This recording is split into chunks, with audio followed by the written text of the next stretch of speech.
चलिएगा, तो क्या हुआ है कि कॉर्नवालिस ने, ये बात कॉर्नवालिस को क्लियर हो गई है, कॉर्नवालिस समझ चुका है कि अगर मैसूर को हराना है, मैसूर को अपने नियंत्रण में करना है, तो क्या क्या चीज़ें हैं जो उसे ध्यान में रखना होगी। और इसीलिए उसने एक लिस्ट बनाना शुरू की जिसमें उसने अपने सारे के सारे जो फ्रेंडली स्टेट्स थे उनके नाम लिखे। और इस लिस्ट में जो नाम नहीं था, वो किसका नाम नहीं था, वो था टीपू सुल्तान का या फिर मैसूर स्टेट का, ठीक है। जिससे कि टीपू काफ़ी अपमानित होता है। और टीपू क्या करता है, टीपू फ्रांसीसियों के साथ ज़्यादा फ्रेंडली ट्रीटी कर लेता है, ज़्यादा फ्रेंडली रिलेशनशिप इस्टेब्लिश कर लेता है। किसके साथ? फ्रांसीसियों के साथ। अब दूसरी चीज़ जो ध्यान रखना है वो ये है कि देखिए, कॉर्नवालिस को ये पता है, लॉर्ड कॉर्नवालिस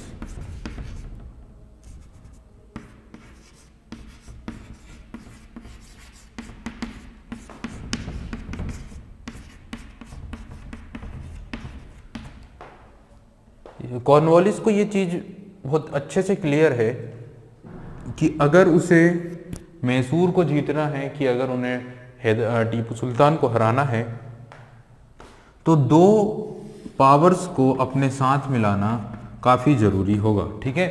टू पावर्स, जो दो शक्तियां थी उस पर्टिकुलर टेरिटरी की, उस रीजन की दो बड़ी बड़ी शक्तियों को अपने साथ करना काफ़ी ज़रूरी होगा।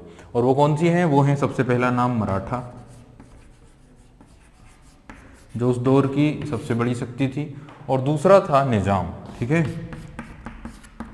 निज़ाम जो हमेशा अपना रुख बदलता रहता था।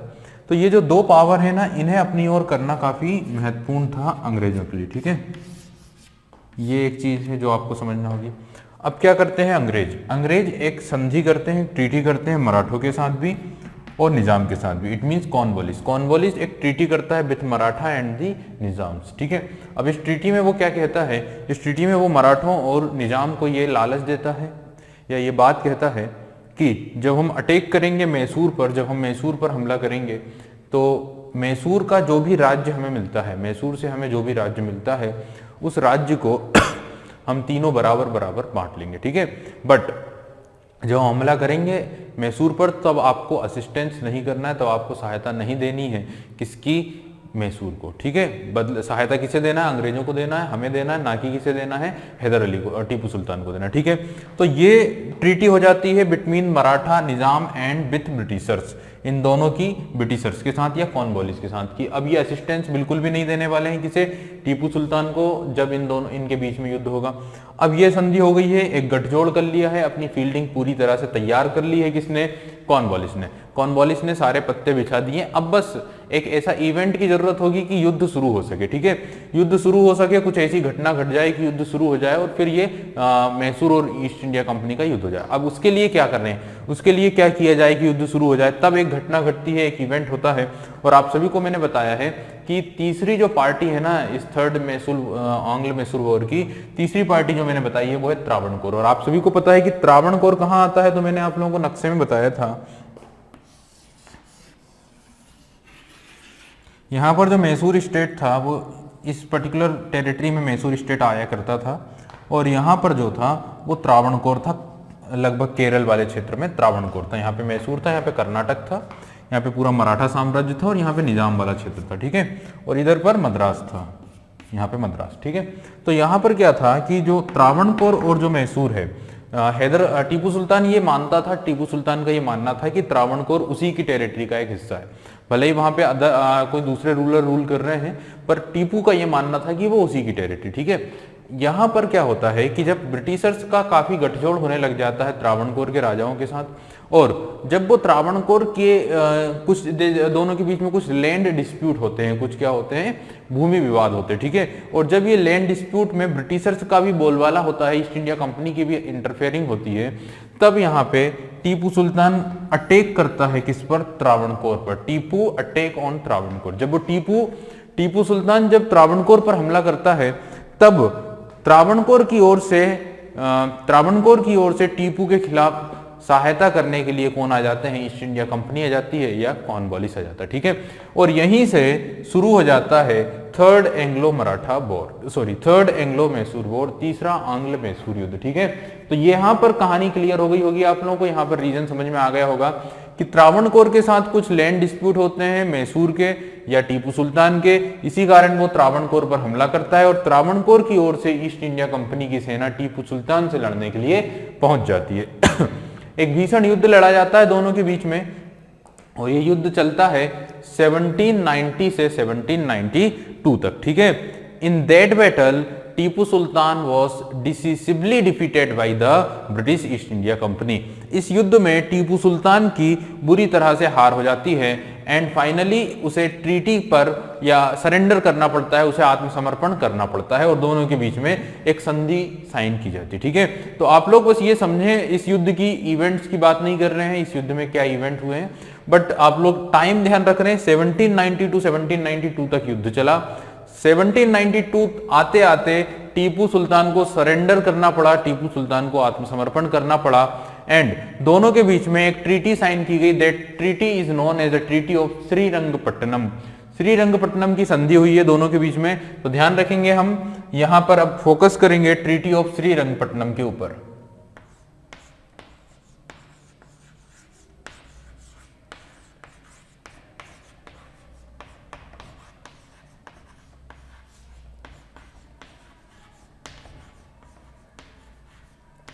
ट्रीटी ऑफ श्रीरंगपट्टनम 1792 में की गई थी टीपू सुल्तान और ईस्ट इंडिया कंपनी के बीच में, ठीक है। अब इस संधि के क्या प्रोविजंस थे एक एक करके बताता हूं, ठीक है। सबसे पहली बात, टीपू को अपने राज्य यानी मैसूर का आधा हिस्सा देना पड़ा ईस्ट इंडिया कंपनी को, ठीक है। पहला पॉइंट क्या होगा कि half of his territory he should give to East India Company, उसे अपना, ठीक है, अपने राज्य का आधा भाग किसे देना पड़ा है, आधा भाग देना पड़ा है किसे, ईस्ट इंडिया कंपनी को। ईस्ट इंडिया कंपनी को उसने अपना आधा भाग दे दिया है, ठीक है। ये बहुत बड़ी प्रॉब्लम हो गई है, बहुत बड़ा हिस्सा जो है वो उसने दे दिया है किसे, ईस्ट इंडिया कंपनी को। और जैसा कि EIC ने वादा किया था कि जो भी टेरिटरी मिलेगी उस टेरिटरी को वो आपस में बांटेंगे, तो ईस्ट इंडिया कंपनी ने इस भाग में से जो अच्छा क्षेत्र था, जैसे मालाबार जिसके लिए वो पहले से तड़प रहे थे, ठीक है, और डिंडीगुल, मालाबार और डिंडीगुल वाला जो क्षेत्र था वो EIC ने अपने पास रखा और जो पेन्नार नदी के आसपास का क्षेत्र था वो निजाम को दे दिया। तुंगभद्रा नदी के आसपास का क्षेत्र किसे दे दिया, मराठों को दे दिया। तो एक बड़ा क्षेत्र और एक इंपोर्टेंट क्षेत्र जो ट्रेड के दृष्टिकोण से देखा जाए, इकोनॉमिकल दृष्टिकोण से देखा जाए, एग्रीकल्चर दृष्टिकोण से देखा जाए, जहाँ पे मसालों की पैदावार ज्यादा होती थी, वो EIC ने अपने पास रखा है, मालाबोर वाला तट वाला एरिया, और पेन्नार नदी के पास वाला क्षेत्र निजाम को दिया, तुंगभद्रा के आसपास का क्षेत्र किसे दे दिया, मराठों को दे दिया।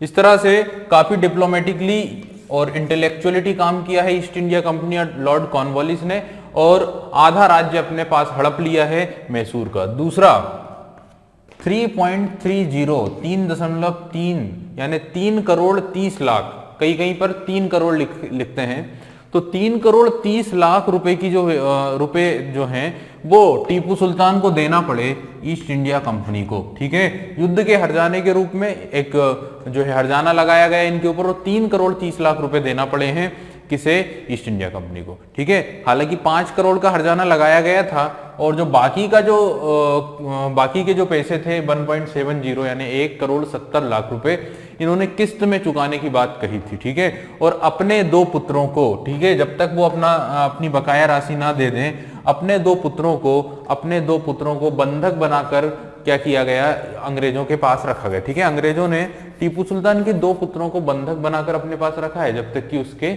बाकी के पैसे नहीं मिल जाते, ठीक है।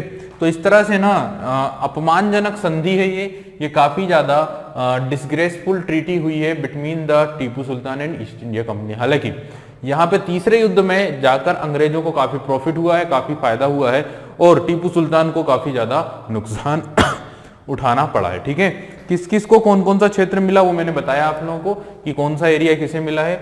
तो यहाँ पे मराठों की बात करें तो उन्हें तुंगभद्रा के आसपास का क्षेत्र मिला, निजाम को पेन्नार नदी के आसपास का क्षेत्र, और अंग्रेजों ने डिंडीगुल और जो मालाबार कोस्टल एरिया था, जो यहाँ का जो क्षेत्र था, उसे अपने नियंत्रण में रखा, ठीक है।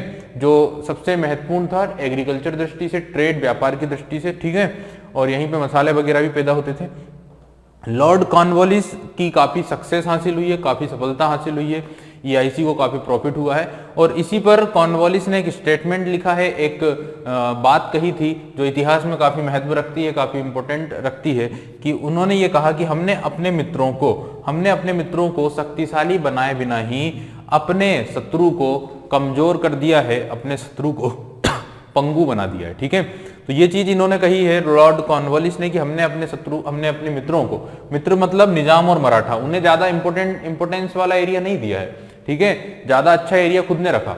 तो जैसा कि समझौता हुआ था, तो अपने दुश्मनों को ज्यादा मजबूत बनाए बिना ही अपने शत्रु को क्या कर दिया, पंगु बना दिया। It means we paralyse our enemy without making our friends powerful. ठीक है, अपने दुश्मन को पंगु कर दिया है लेकिन अपने मित्रों को पावरफुल भी नहीं बनाया। अब आप समझ सकते हैं कि कितना इंटेलेक्चुअली और कितना डिप्लोमेटिकली काम किया था किसने, आपके कॉर्नवालिस ने। ठीक है, तो यहाँ पे हमने बात की है थर्ड एंग्लो मैसूर वॉर की, और एक अपमानजनक संधि करना पड़ी है ऑब्वियसली, लेकिन चौथा युद्ध भी होगा, फोर्थ बैटल भी होगा ऑब्वियसली। टीपू सुल्तान कभी भी अंग्रेजों की जो ट्रीटी ऑफ सब्सिडी अलायंस है उसे नहीं एक्सेप्ट करेगा। जब 1799 या 98 का जब दौर चलेगा तो अंग्रेज प्रेशराइज करेंगे इंडियन स्टेट्स को, भारतीय राज्यों को, कि वो ट्रीटी ऑफ सब्सिडी अलायंस को एक्सेप्ट कर लें। ठीक है, सहायक संधि को स्वीकार कर लें, लेकिन टीपू कभी भी सहायक संधि को एक्सेप्ट नहीं करता है, क्योंकि एक बार अगर आपने सहायक संधि एक्सेप्ट कर ली तब आप एक्चुअली आप फिर रूलर से नहीं रहेंगे। ठीक है, तब आप एक प्रकार से आपका राज्य खोखला हो जाएगा। आपको एक ब्रिटिश फोर्स अपने पास रखनी होगी सिक्योरिटी के नाम पर, उसका खर्चा आपको उठाना होगा। ठीक है, और ये एक ब्रिटिश रेजिडेंट आपकी टेरिटरी में रहेगा जो कंटिन्यूअसली आपके एडमिनिस्ट्रेशन में इंटरफेयर करेगा। ठीक है, आप किसी दूसरे इंडियन स्टेट के साथ अगर कोई डिप्लोमेसी करते हैं तो आपको इन्फॉर्म करना होगा, पहले से इन्फॉर्म करना होगा किसी ईस्ट इंडिया कंपनी को। ठीक है, साथ ही without permission of EIC and the resident of EIC you can not make relationship with other Europeans. तो आप किसी दूसरी यूरोपीय पावर या किसी दूसरी यूरोपियन कंट्री के साथ कोई रिलेशनशिप नहीं बना सकते हैं without the permission of east India company after the signing off treaty of subsidiary alliance. तो सब्सिडरी अलायंस को अगर आपने साइन कर दिया ना, तो आप ये समझें कि आप पूरी तरह से किसके कंट्रोल में आ जाएंगे, किसके बस में फंस जाएंगे, ईआईसी के। ठीक है, तो ईआईसी ने जो ये कंसेप्ट लाया था लॉर्ड वेलेस्ली ने, उस पर कभी साइन नहीं करेगा टीपू सुल्तान। भले ही वो मरना पसंद करेंगे, भले ही वो युद्ध लड़ना पसंद करेंगे, लेकिन वो अंग्रेजों के गुलाम कभी भी नहीं बनना चाहेंगे। ठीक है, चलिए, तो एक बेस मैंने यहाँ पे फिर से बना दिया आप लोगों को फोर्थ बैटल के बारे में। अब हम बात करेंगे fourth Anglo Mysore war, the fourth Anglo Mysore war that was fought in 1799, जो लड़ा गया था 1799 में। तो अब हमारा फोकस होगा चौथे युद्ध के बारे में। अभी तक हमने बात कर ली है first, second and third Anglo Mysore war की। ठीक है, चलिएगा, तो अब हम स्टार्ट करेंगे the fourth Anglo Mysore war, चौथे आंग्ल मैसूर युद्ध की कहानी। आखिर क्या कारण बनते हैं चौथे आंग्ल मैसूर युद्ध के। देखिए, सबसे पहले अगर बात की जाए ना कि फोर्थ एंग्लो मैसूर वॉर कब हुआ है, तो आप लोगों को टाइम ध्यान रखना है, ईयर ध्यान रखना है। इन 1799 में लड़ा गया था चौथा आंग्ल मैसूर युद्ध। ठीक है, चलिए, तो fourth Anglo Mysore war start करने से पहले, इसकी स्टोरी या इसके रीजंस को डिस्कस करने से पहले हल्का सा हम रिवाइज कर लेते हैं first, second and third Anglo Mysore war के बारे में। तो अगर फर्स्ट एंग्लो मैसूर वॉर की बात की जाए तो 67 to 69, इट मीन 1767 to 69 लड़ा गया था। और उसके पीछे जो कारण है वो है इंपीरियलिज्म की policy by the east India company. And the second point is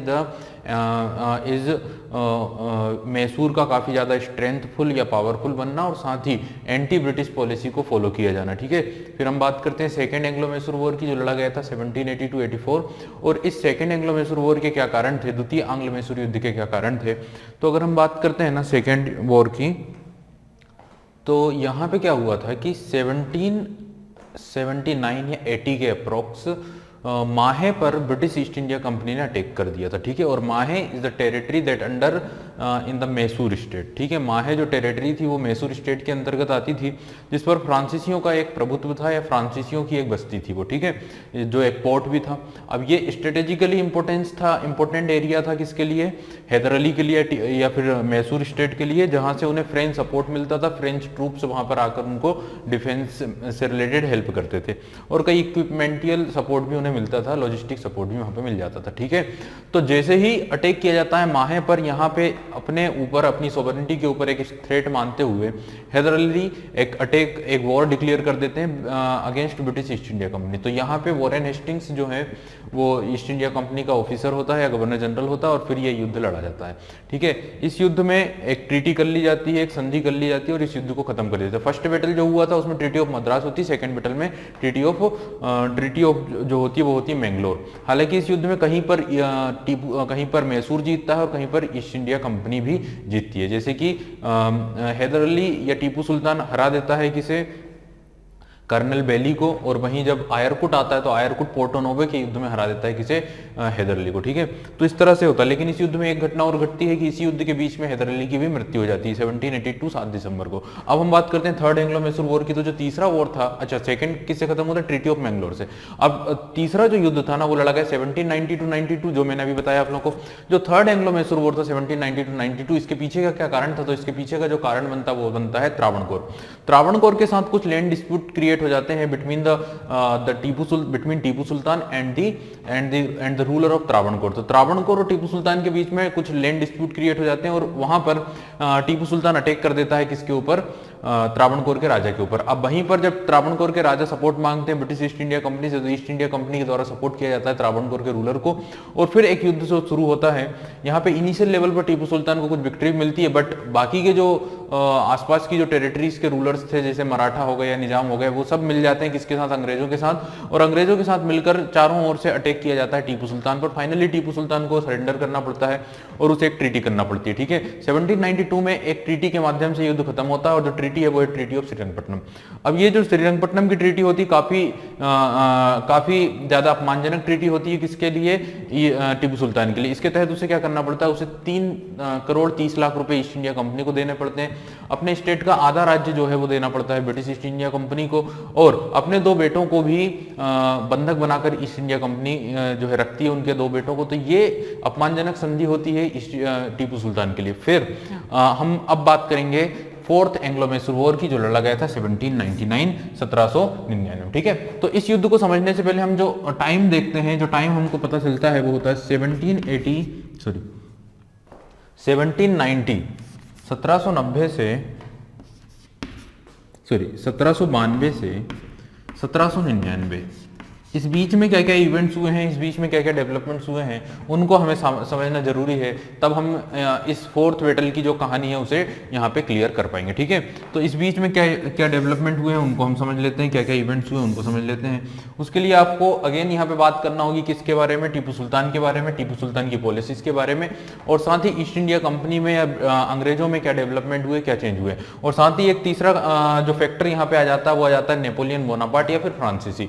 it means फ्रांसीसी असिस्टेंस तो है ही है, लेकिन यहाँ पे एक और इंटरनेशनल लेवल पर डेवलपमेंट जो किया जा रहा है, जो डेवलपमेंट हो रहा है वो किसका हो रहा है, वो हो रहा है एक ग्रेट वॉरियर जिसको हम बोलते हैं नेपोलियन बोनापार्ट का। ठीक है, तो इन 3 मुद्दों के ऊपर हम बात करेंगे। सबसे पहले हम बात करते हैं टीपू सुल्तान के ऊपर कि आखिर after the third Anglo Mysore war Tipu Sultan ने किन पॉलिसी को फॉलो किया।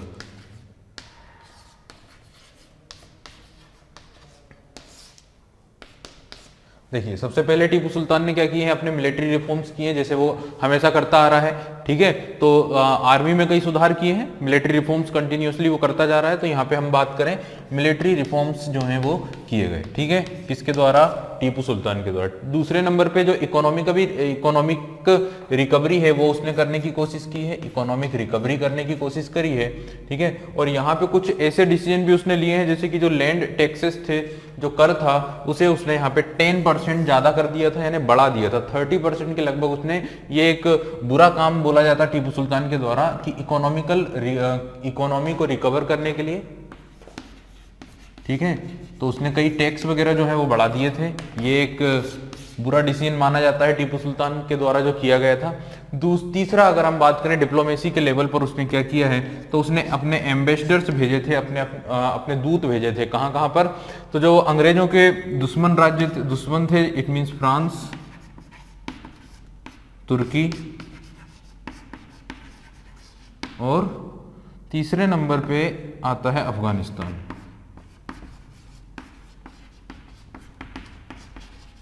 ठीक है, तो टीपू सुल्तान एक सहायता चाहता था, हेल्प चाहता था कहाँ से, फ्रांस से, और फ्रांस में किससे, नेपोलियन बोनापार्ट से। उसने कई लेटर से लिखे थे नेपोलियन बोनापार्ट को। नेपोलियन बोनापार्ट भी अपनी एक 15,000 की जो सेना है वो भेजना चाह रहा था कहाँ पर, टीपू सुल्तान के पास, ठीक है, और ब्रिटिशर्स को इंडिया से पूरी तरह से बाहर करने के लिए। तो यहाँ पर बट ये सहायता मिल नहीं पाई, क्योंकि 1798 या 99 के अप्रोक्स फ्रांस के जो लीडर थे आपके नेपोलियन बोनापार्ट, उनका क्या होता है, बैटल ऑफ नाइल यानी नील का युद्ध होता है कहां पर, मिस्र में।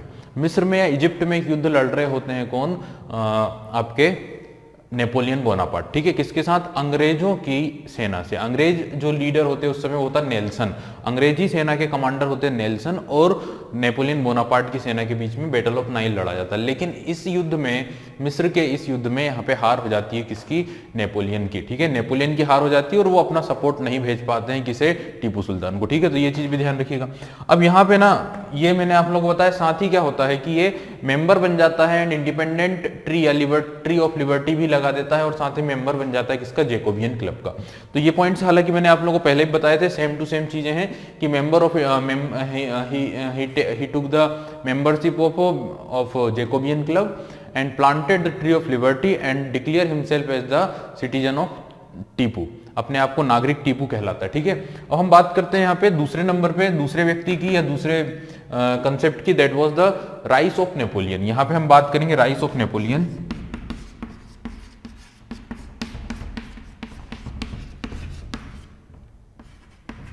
राइस ऑफ नेपोलियन की जब बात की जाती है तो आप लोगों को पता है इंटरनेशनल लेवल पर सबसे ज्यादा इस समय जो नाम चल रहा था वो किसका चल रहा था, नेपोलियन का। और नेपोलियन की अगर बात की जाए तो लगातार ईस्ट इंडिया कंपनी लगातार अंग्रेजों को क्या करता जा रहा था, पटकन ही देता जा रहा था, ठीक है, लगातार वो अंग्रेजों को खत्म करता जा रहा था, लगातार अंग्रेजों की टेरिटरी को ऑक्यूपाई करता जा रहा था। देखिए 1806 में ना, अगर हम बात करें नेपोलियन की, इन 1806 में इसने एक सिस्टम लेकर आया था, that was the continental system, ठीक है, महाद्वीपीय प्रणाली उसने शुरू करी थी, एक महाद्वीपीय व्यवस्था वो लेकर आया था, जिसके द्वारा वो अंग्रेजों की जो सप्लाई लाइंस हैं, ठीक है, जो सप्लाई है उसको ऑलमोस्ट क्या करना चाह रहा था, खत्म करना चाह रहा था, ठीक है, ये सप्लाई को बंद करना चाह रहा था, ठीक है। हालांकि इसमें वो सक्सेस नहीं हो पाता है और यहीं से उसका विघटन या पतन होना शुरू होता है 1806 में। फाइनल जो युद्ध होता है ना इसका, वो होता है वॉर ऑफ वाटरलू का युद्ध, जिसमें ये हारता है और फिर अंग्रेजों के द्वारा उसे कैद कर लिया जाता है। तो यहाँ पे ना लेकिन इस दौर में काफी डेवलपमेंट हुआ है, नेपोलियन का काफी राइज हुआ है, और नेपोलियन के विघटन का कारण 1806 वाली जो घटना मैंने बताई, जो उसने अंग्रेजों की सप्लाई को बंद करने की कोशिश की। इंटरनेशनल लेवल पर देखा जाए, लेकिन इस पर्टिकुलर टाइम में 1798-99 वाले दौर में तो नेपोलियन लगातार उदय कर रहा था और ब्रिटिशर्स को लगातार पटकनी देता जा रहा था, ठीक है।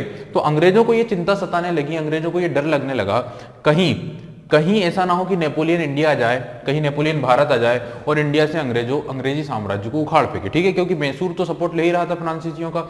तो अब अंग्रेजों को ये सबसे बड़ा डर था कि कहीं ये इंडिया ना आ जाए और इंडिया में आने के बाद ये जो है मैसूर के साथ मिलकर ब्रिटिश साम्राज्य का जो पूरा का पूरा एम्पायर है उसे उखाड़ना फेंके। तो ये एक डर था ईस्ट इंडिया कंपनी के लिए, अंग्रेजों के लिए।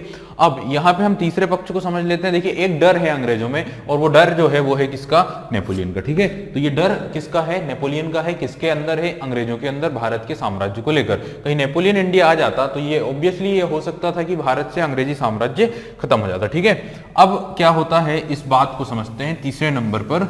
तीसरे नंबर पर हम लेते हैं किस फैक्टर को, ईस्ट इंडिया कंपनी के फैक्टर को या अंग्रेजों को, ठीक है। अब अंग्रेज क्या कर रहे थे इस बात को समझते हैं। अंग्रेजों की अगर बात की जाए तो 1798 में एक नया गवर्नर जनरल बनता है बंगाल का, जिसका नाम था लॉर्ड वेलेस्ली। तो लॉर्ड वेलेस्ली ये जाता है 1798 में गवर्नर जनरल ऑफ बंगाल बनकर, और he was the most intellectual and smart person, ठीक है। तो ये काफी विद्वान था, काफी इंटेलेक्चुअल पर्सन था और डिप्लोमेटिक लेवल पर काफी स्ट्रॉन्ग था, ठीक है। तो लॉर्ड वेलेस्ली को भेज दिया जाता है गवर्नर जनरल बनाकर, और अब इसके सामने जो प्रॉब्लम्स है वो है सबसे बड़ी प्रॉब्लम मैसूर, सेकंड मराठा और थर्ड है निजाम। तो ये सारी जो प्रॉब्लम्स है, इन सारी प्रॉब्लम्स को उसे सोल्व करना। उसका जो बेसिक टारगेट है वो क्या है कि ज्यादा से ज्यादा एम्पायर को, अपना एम्पायर बढ़ाना, साम्राज्य बढ़ाना और अपनी स्ट्रेंथ को ज्यादा से ज्यादा बढ़ाने की कोशिश था, ठीक है। अब ये क्या करता है कि ये एक पॉलिसी के तहत इंडिया, एक पॉलिसी लेकर इंडिया आता, ठीक है। लॉर्ड वेलेस्ली एक नीति लेकर आता है उस नीति को हम बोलते हैं treaty of subsidiary alliance. It mean सहायक संधि, ठीक है। अभी भी मैंने आप लोगों को बताया था ट्रीटी ऑफ सब्सिडरी अलायंस के कंसेप्ट को लेकर ये इंडिया आया हुआ था, और इसका बेसिकली टारगेट था कि किसी भी तरह से ज्यादा से ज्यादा जो इंडियन स्टेट्स हैं उन्हें किसी भी तरह से इस संधि को मानने के लिए विवश किया जाए, ठीक है। ज्यादा से ज्यादा इंडियन स्टेट्स को इस संधि को मानने के लिए विवश किया जाए। देखिए, इस संधि की अगर बात करें ना, तो इस संधि में क्या हुआ करता था कि एक ब्रिटिश फोर्स को इंडियन स्टेट्स में रखा जाता था। किसके खर्चे पर? इंडियन रूलर के खर्चे पर, भारतीय राजा के खर्चे पर उस ब्रिटिश फोर्स को रखा जाता, ठीक है। अब यहाँ पे फायदा क्या हुआ ईस्ट इंडिया कंपनी का कि अपनी फोर्स को दूसरे के खर्चे पर रख दिया है, ठीक है।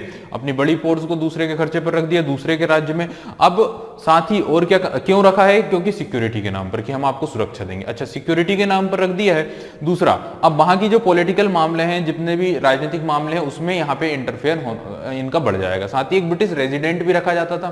जैसे मान लो किसी एक स्टेट ने साइन की है सब्सिडी अलायंस, मान लो जैसे पहले नंबर पर जो की थी हैदराबाद ने की थी, ठीक है, निजाम ने। तो निजाम ने जब साइन करी ट्रीटी ऑफ सब्सिडी अलायंस, तो क्या किया जाएगा? सबसे पहले एक फोर्स को रखा जाएगा और एक रेजिडेंट को अपॉइंट कर दिया जाएगा, ठीक है। अब कहने के लिए यह रहता है कि हम आपके पॉलिटिकल मामलों में इंटरफेयर नहीं करेंगे, लेकिन ऐसा कभी नहीं होता। ये लोग इंटरफेयर करते हैं पॉलिटिकल मामलों में। अब क्या होता है कि यहाँ पे रख दिया गया है। अब ये खर्चा ही नहीं, इनका जो भी खर्चा है वो ये लोग भरेंगे, हैदराबाद के रूलर्स भरेंगे। अब इससे क्या होगा कि हैदराबाद के रूलर जो अपनी फोर्स है, अपनी जो निजी फोर्स है, उसको धीरे धीरे क्या करना शुरू कर देंगे? उसको कम करना शुरू कर देंगे। क्यों? क्योंकि एक तो पहले से ही फोर्स रखी हुई है, दूसरी फोर्स रखने की जरूरत ही नहीं है। अपनी खुद की फोर्स, क्योंकि ये इतनी बड़ी और स्ट्रॉन्ग और ट्रेंड फोर्स हमने रख ली, अब दो खर्चा क्यों उठाएंगे, ठीक है। तो अपनी फोर्स धीरे धीरे वो कम करना शुरू कर देते हैं और ये दूसरी के फोर्स पर क्या हो जाते हैं? डिपेंडेंट हो जाते हैं। क्योंकि ये लोग वादा करते हैं कि हम आपका इंटरनल और आउटर हर प्रकार के अटैक से आपकी सिक्योरिटी करेंगे, ठीक है। तो अब इन्हें अपनी फोर्स रखने की जरूरत नहीं, क्योंकि ये फोर्स रखी हुई है, ये आपका इंटरनल जो पब्लिक है उनसे भी आपकी सिक्योरिटी करेगी, और जो आउटर इन्वेजन है उनसे भी आपकी सिक्योरिटी करेगी। अब इससे क्या होगा कि आपको पब्लिक का डर तो रहेगा ही नहीं, तो आप क्या करेंगे? आप टैक्स की रेट बढ़ा देंगे, आपको जनता का कोई डर ही नहीं है, क्योंकि ये लोग सिक्योरिटी के लिए हैं। इससे लोकल एडमिनिस्ट्रेशन जो होगा वो भी इंपैक्ट करेगा, उस पर भी बुरा प्रभाव पड़ेगा। ऊपर से जब आप किसी दूसरे राजा के साथ, किसी पड़ोसी राजा के साथ कोई डिप्लोमेटिक या कोई पॉलिटिकल अगर रिलेशनशिप बनाएंगे, तो भी आपको जहां यहाँ पे पहले परमिशन लेना पड़ेगी उस ब्रिटिश रेजिडेंट की। अगर आप किसी भी यूरोपियन कंट्री, दूसरी यूरोपियन कंट्री के साथ अगर आपको रिलेशनशिप बनाना है, तो आपको पहले उस प्रेसिडेंसी से इंफॉर्मेशन लेना पड़ेगी, उससे परमिशन लेना पड़ेगी, ठीक है। तो एक प्रकार से ना पूरे के पूरे जो रूलर्स थे जिन्होंने इस ट्रीटी पर साइन किए थे, वो अंग्रेजों के कंट्रोल में हो चुके थे, अंग्रेजों के इस मकड़जाल में फंस चुके थे, ठीक है। तो ये जो ट्रीटी ऑफ सब्सिडी अलायंस थी, एक प्रकार से आप लोग ये समझें कि पूरी तरह से खत्म कर देती है इंडियन रूलर्स को, इंडियन स्टेट्स को, और ये एक प्रकार से ईस्ट इंडिया कंपनी की सोवरेनिटी में ही आ जाते हैं, ठीक है। तो ये सब्सिडी अलायंस का कंसेप्ट लेकर आया था, और इसने कई इंडियन स्टेट्स को इस पर साइन करने के लिए मजबूर किया है। अब यहाँ पे प्रेशराइज किया गया किसे? टीपू सुल्तान को। टीपू सुल्तान को भी कहा गया है कि आपको भी इस अलायंस को क्या करना चाहिए? साइन करना चाहिए, ठीक है। तो लेकिन टीपू सुल्तान ने इस संधि पर साइन करने से मना कर दिया, मैसूर ने इस संधि को साइन करने से मना कर दिया। टीपू सुल्तान का यह कहना था कि मैं कभी भी एक दास बनकर, ठीक है, उन राजाओं की तरह रूल नहीं करूंगा जिन लोगों ने अंग्रेजों की स्वाधीनता स्वीकार कर ली है और पेंशन लेकर वो एक पेंशनर बन गए हैं और अंग्रेजों के गुलाम बनकर शासक के तौर पर रह रहे हैं, ठीक है। तो मैं कभी भी इस ट्रीटी को साइन नहीं करूंगा, इस ट्रीटी को कभी भी नहीं अपनाऊंगा और पेंशनर की तरह रूल नहीं करूंगा, ठीक है। तो ये बात कहे गए थे कौन? टीपू सुल्तान। अब क्या हुआ कि अगर हम बात करें, जब इन्होंने नहीं किया है एक्सेप्ट, तो फिर यहाँ पे अटैक कर दिया गया किसके द्वारा? ठीक है, अटैक कर दिया गया किसके द्वारा? आपके जो गवर्नर जनरल बनकर आया था Lord Wellesley. Lord Wellesley attack कर देता है किसके ऊपर? टीपू सुल्तान के ऊपर। अब रीजन जो बताए जाते हैं, कारण जो बताए जाते हैं, उसको समझते हैं। तो रीजन क्या है?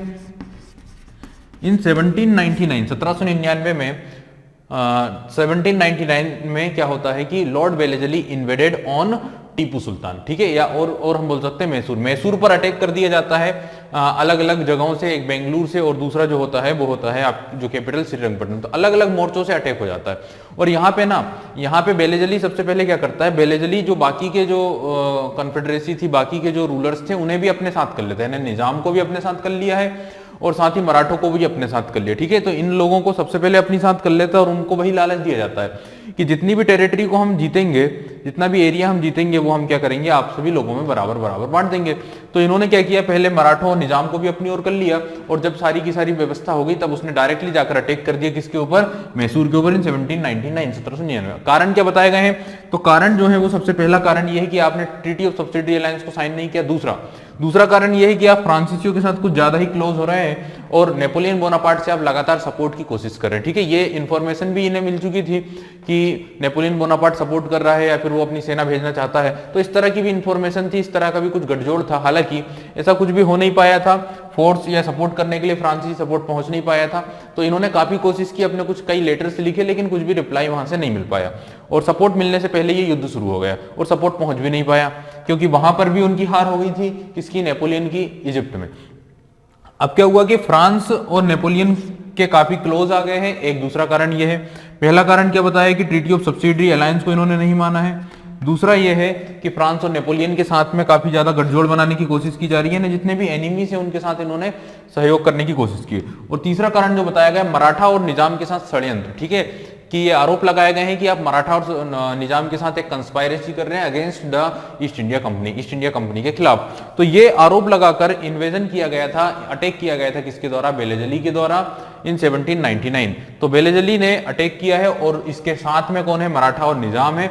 टीपू सुल्तान के ऊपर मैसूर और श्रीरंगपट्टनम से, मैसूर के से और साथ ही श्रीरंगपट्टनम, दो ओर से अटैक किया गया। ये श्रीरंगपट्टनम में अपने किले में था और जब ये अटैक किया गया तो उसके जो फ्रेंच एडवाइजर्स थे उनके द्वारा उसे एडवाइस की गई आप यहाँ से भाग जाइए, यहाँ से जान बचाकर आपको निकल जाना चाहिए। लेकिन टीपू सुल्तान ने मना किया और टीपू सुल्तान वहीं पर रहा, अपनी कैपिटल की सिक्योरिटी करता रहा, लड़ता रहा अंग्रेजों से। लड़ते लड़ते ही वो शहीद हो गया, युद्ध में लड़ते लड़ते ही उसकी क्या हो गई, मृत्यु हो गई। ठीक है, तो ये one of the Indian ruler who died during the battle। ठीक है, तो एक इंडिया का ऐसा रूलर है जो युद्ध में लड़ते हुए जिसकी क्या हुई थी, मृत्यु हुई थी। किसके साथ, किसके अपोजिशन में, किसके साथ में लड़ते हुए, तो अंग्रेजों के साथ लड़ते हुए। ठीक है, 4 मई 1799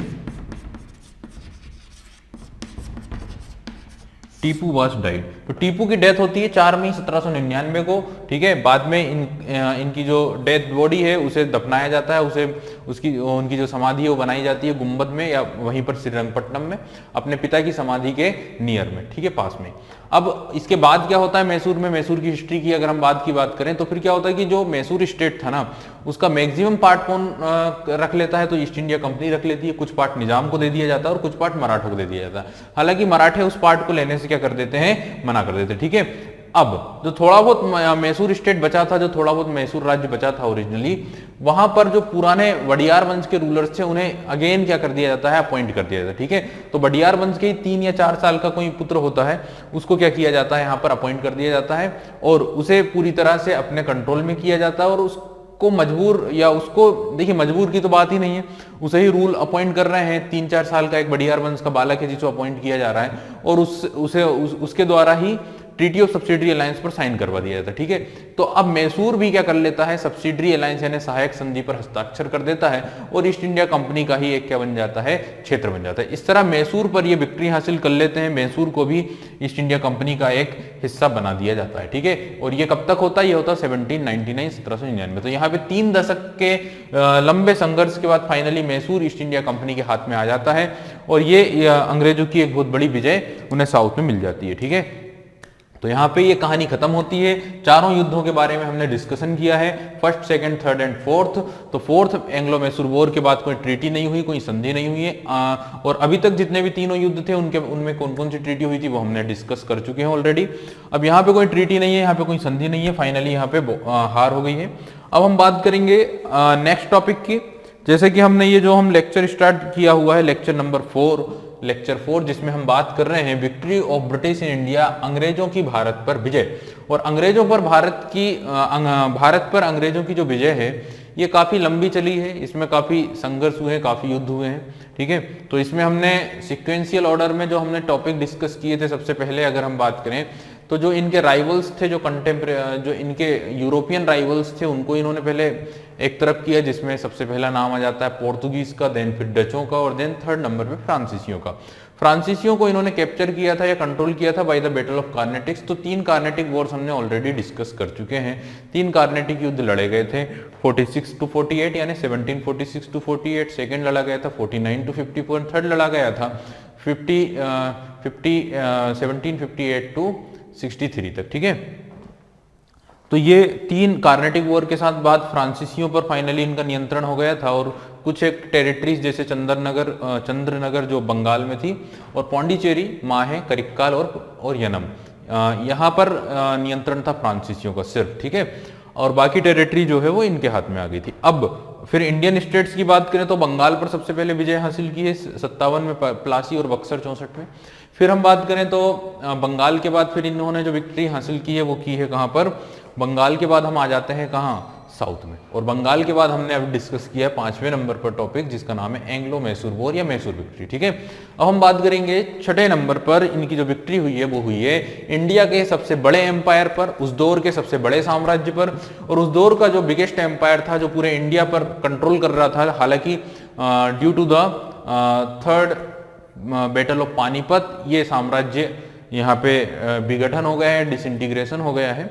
और सबसे बड़ी प्रॉब्लम यहाँ पर इस साम्राज्य में आती है the death of 4th Peshwa Madhavrao प्रथम। माधवराव प्रथम की जो मृत्यु होती है उसके बाद से जो मराठा साम्राज्य है उसका एक्चुअली डिसइंटीग्रेशन शुरू होता है। उतना नुकसान पानीपत के तीसरे युद्ध में नहीं हुआ जिससे ज्यादा यहाँ पे होता माधवराव की मृत्यु से, ठीक है। और फिर ये जो साम्राज्य है ये अपने इंटरनल डिस्प्यूट में इंगेज हो जाता है, आपसी मतभेद बढ़ने लग जाते हैं। और जो कन्फेडरेसी थी वहां पे भी आपसी जो मराठा कन्फेडरेसी बनी थी जैसे नागपुर में सिंधिया जो थे उनमें आपसी डिस्प्यूट क्रिएट हो जाते हैं, भाई भाइयों में युद्ध शुरू हो जाते हैं। अगर हम बात करें इंदौर में होलकर्स और ग्वालियर में सिंधिया, ठीक है, गायकवाड़। और पुणे में भी अगर बात की जाए पेशवाओं की तो वहां पर भी ना पॉलिटिकली काफी जो है यहाँ पे ऊपर नीचे जो कंडीशन है वो चल रही होती है, क्योंकि रघुनाथ राव जो पेशवा बनने के लिए काफी तिलमिला रहा था उसे ना तो उसने कई सालों तक तो अपने भाई की लीडरशिप में रहा वो, ठीक है, बालाजी विश्वनाथ के टाइम पर, तब पेशवा नहीं बन पाया।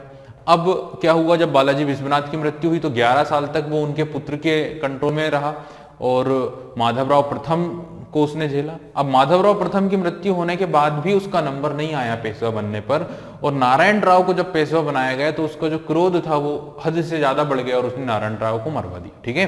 और नारायण राव को मरवा देने के बाद कुछ समय के लिए वो पेशवा बनता है, लेकिन फिर ऐसी कंडीशन बनती है कि उसे पेशवाशिप से हटा दिया जाता है और उसके ऊपर एक केस चलता है नारायण राव की मृत्यु का, और फिर उसे भागना पड़ता है और वो अंग्रेजों के पास चला जाता है और अंग्रेजों से सपोर्ट हासिल कर लेता है। उसके और अंग्रेजों के बीच में एक ट्रीटी ऑफ सूरत साइन की जाती है और फिर क्या होता है फाइनली सूरत की संधि, और फिर अंग्रेज सेना के साथ ये अटैक करता है पुणे पर।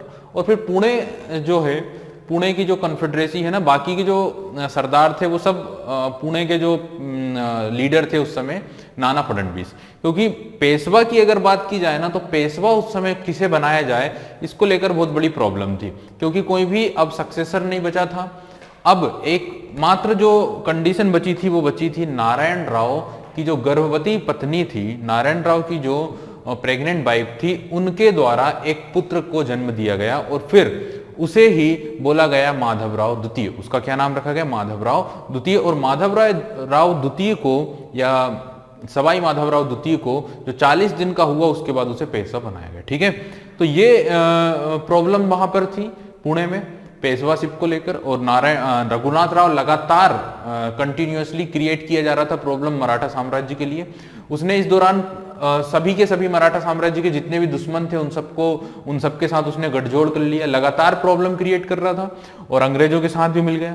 तो यहीं पर होता है पहला एंग्लो मराठा वॉर 75 to 82, समझ गए, 1775 to 1782। इसी फर्स्ट एंग्लो मराठा वॉर को डिस्कस करेंगे। इसके बाद हम सेकेंड एंग्लो मराठा वॉर जो 1882 से या 1882 से 1885 तक हुआ, और फिर लास्ट जो तीसरा एंग्लो मराठा वॉर है जिसे पिंडारियों का भी उसमें इन्फ्लुएंस देखा जाता है 1817 to 1818, ठीक है, बाजीराव सेकंड के समय पर, जो इसी रघुनाथ राव का पुत्र था। तो ओवरऑल डिस्कशन किया जाएगा मराठा विक्ट्री के ऊपर, विक्ट्री ऑन मराठा के ऊपर, ठीक है। चलिए तो हम बात करेंगे आपके छठे टॉपिक की, जिसमें हम बात करेंगे विक्ट्री ऑन मराठा।